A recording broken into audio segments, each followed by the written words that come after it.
This program is brought to you by Newsworks in cooperation with the City of Eau Claire.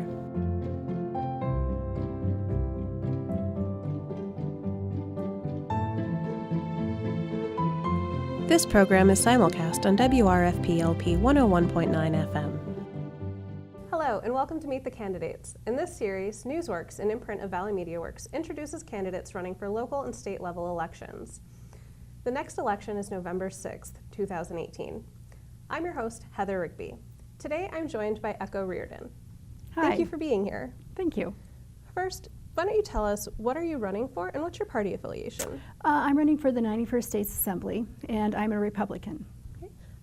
What is the 91st district? It encompasses primarily Eau Claire and Eau Claire County. Okay. So why are you running? What made you interested in this? Well, I grew up, my father was a mayor of our town, and so I've had screwed politics most of my life. I took a lot of political science courses in college, and I've always had it in the back of my mind.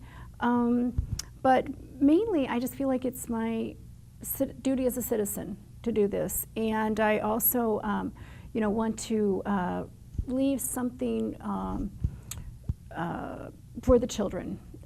Basically, I just want my children to be the next generation to be better than what we have. You always want to leave something better for the next generation. Mm-hmm. So I would like to solve the problems that we tended to create and not dump them on my children and my grandchildren. In addition to that, I'd like to honor those that have sacrificed for their lives, and I think that the best way is to show citizenship and patriotism is to serve. So what sets you aside as a candidate in this race? What sets me aside is that I am a conservative, and I believe in alternatives to raising taxes. I started off in leadership for a long time. I was in student government, the president of my nursing association. I have a master's in finance from the University of Miami. I have a master's in nurse and then a certificate in anesthesia. So I have a lot of education in my background. I can decipher scientific abstracts and statistical analysis. So if you're looking at a cost-benefit ratio, or, analyzing is, say, is this particular energy feasible, or is this project feasible? Mm-hmm. How can we do healthcare? I've been involved in the complexities of healthcare. I've seen it come through the ER. I see the insurance side of it. I see the elderly. I see the chronic ill. I see the mental ill.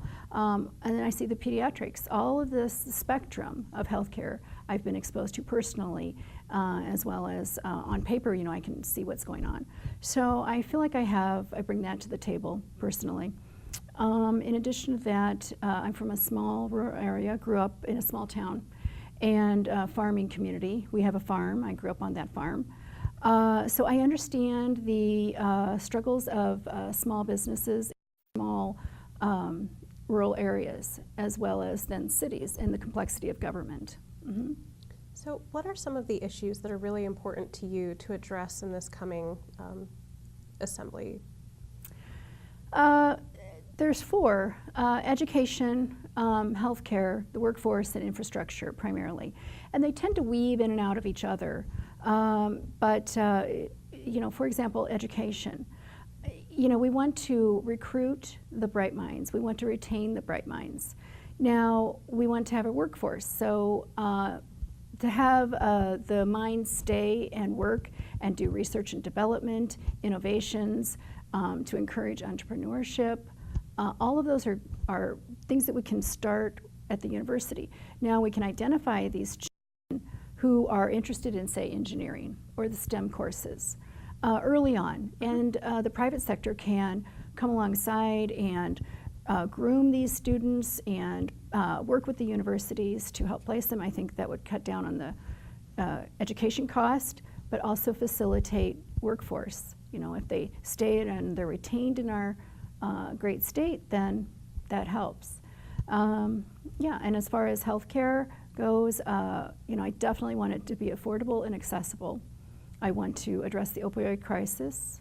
I would like to see the chronic ill helped. So I'm in pain management and anesthesia.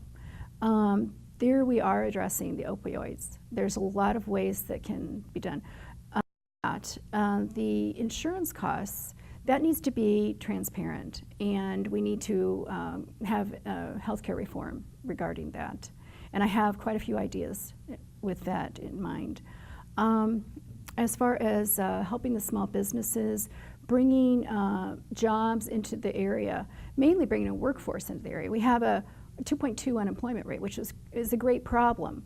Now we need more businesses so that the taxes aren't imposed on the few, that we broaden our base. So if we're allowed to produce a business-friendly climate and help the small businesses through maybe tax abatements or workforce through tuition forgiveness. So the workforce is there for the businesses, and we have a friendly state, then we can recruit outside within to bring into our state, and we can also recruit within our state to bring to Eau Claire specifically.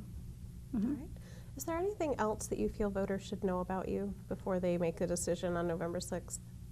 Well, I'm pretty passionate about what my cause is, and I don't quit. I tend to, fight for what I believe in, and I would definitely love to go to Madison and bring back the dollars that are sent to Madison for our infrastructure, for our education system, for our healthcare system. And I would like to see those dollars brought back here. I would definitely address that, as well as going out and developing a task force to recruit out-of-state investors and businesses. Yeah. All right. Well, thank you so much for joining us today. It was a pleasure speaking with you. And for the viewers at home, thank you for watching. This program and other programs like it are brought to it by our community partners. If you're interested in how you can get involved, please visit our website at valleymediaworks.org.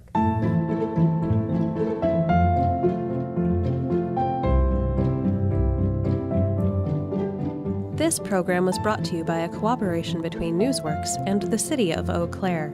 Newsworks is made possible by continuing community support. If you would like to volunteer or make a donation, please contact us via phone at 715-839-5067 or online at valleymediaworks.org.